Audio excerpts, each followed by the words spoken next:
బాధలలోనూ ఉంటిని, ప్రయాసతోనూ కష్టములతోనూ తరచుగా జాగరణములతోనూ ఆకలి దప్పులతోనూ తరచుగా ఉపవాసములతోనూ చలితను దిగంబరత్వముతోనూ ఉంటిని, ఇంకనూ చెప్పవలసినవి అనేకములున్నవి. అంటే పౌలు గారు ఆ రోజు పడిన కష్టాలు అనేవి ఇన్ని కష్టాలు పడ్డాడు. అంటే ఈ రోజున పోరాటాలు పోరాడాలి, క్రైస్తవులకి అల్లకల్లోలం జరిగిపోతుంది, ఇబ్బందులు వచ్చేస్తున్నాయి అంటున్నారు కదా, వాళ్ళకి అంటే మనకి ఈ రోజున ఇలాంటి కష్టాలు పడుతున్నామా? ఒక్కసారి మనసుతో ఆలోచించండి. ఇలాంటి కష్టం అనేది మనకు వస్తుందా? పడట్లేదు. రాళ్లతో కొట్టబడుతున్నామా? 5 సార్లు 40 కొరడా దెబ్బలంట, ముమ్మారు బెత్తములతో కొట్టడం, రాళ్లతో కొట్టబడతాం, ఓడ పగిలి శ్రమ పడతాం, రాత్రి మగలు సముద్రంలో గడపం, అనేక పర్యాయములు ప్రయాణములోను అనేక రకాలుగా బాధలు పడ్డాడు. ఈయన పౌలు గారు పడిన బాధల్లో మనం 1% కూడా పడట్లేదు. కానీ ఈయన ఈ రోజు మనం అనుకునే ఈ రోజు క్రైస్తవంలోగా పోరాటాలు చేయాలనలేదు. కానీ ఏమంటున్నాడంటే, ఇదే కొరింథీయులకు రాసిన పత్రిక 4వ అధ్యాయము 16వ వచనం, కావున మేము అధైర్యపడము, మా బాహ్య పురుషుడు కృషించుచున్నను, ఆంతర్య పురుషుడు దినదినము నూతన పరచబడుచున్నాడు.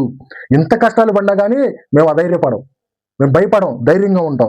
ఎందుకనంటే బాహ్యంగా భౌతికంగా మమ్మల్ని బాధ పెట్టినా కానీ ఆంతర్యంగా మేము దినదినము నూతన పరచబడుచున్నాము. ఎందుకంటే మేము దృశ్యమైన వాటిని చూడక అదృశ్యమైన వాటిని నిదానించి చూస్తున్నాము. దృశ్యమైనవి భౌతికంగా వచ్చే కష్టాలు, కానీ అదృశ్యమైనది ఒకే ఒక్క విశ్వాసం, నా మరణం తర్వాత దేవుని రాజ్యం. నా యొక్క టార్గెట్ దేవుని రాజ్యం, అంతే. ఈ లోకంలో వచ్చే కష్టాలు, ఈ లోకంలో వచ్చే బాధలు మాత్రం ఏం మాత్రం మేము పట్టించుకోం. దాని పక్కన ఒకసారి పెట్టుకొని దేవుని రాజ్యం వైపు, ఒకసారి దేవుని రాజ్యం ఎక్కడ ఉంది, నాకు వచ్చే కష్టాలు ఎక్కడ, ఈ రెండింటినీ కంపేర్ చేస్తే నాకు వచ్చే కష్టాలు ఆఫ్టర్ ఆల్ చాలా.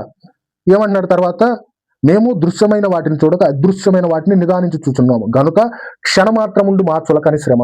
అంటే పౌలు గారు పడ్డవన్నీ కూడా చిన్న శ్రమ అంట. ఎప్పుడు ఆయన పర్స్పెక్టివ్ ఏంటి? పరలోక రాజ్యం, ఆయనకు వచ్చిన శ్రమలు చాలా చిన్నగా కనిపిస్తున్నాయి. అనంటే ఈ లోకంలో నువ్వు క్రైస్తవుడిగా బ్రతకాలంటే, ఈ లోకంలో క్రైస్తవుడిగా జీవించాలంటే నీకు కష్టాలు తప్పవు ఇక్కడ.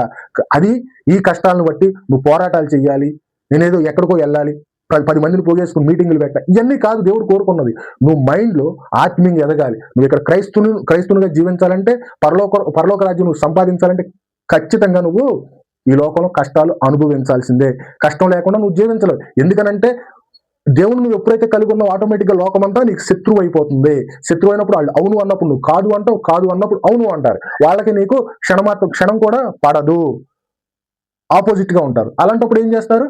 వాళ్ళందరూ కూడా నీ మీద కోపాడతారు, తర్వాత విసుక్కుంటారు, చిరాకు పడతారు, కోపాడతారు, తిడతారు, కొడతారు, తర్వాత శ్రమ పెడతారు, తర్వాత హింసిస్తారు.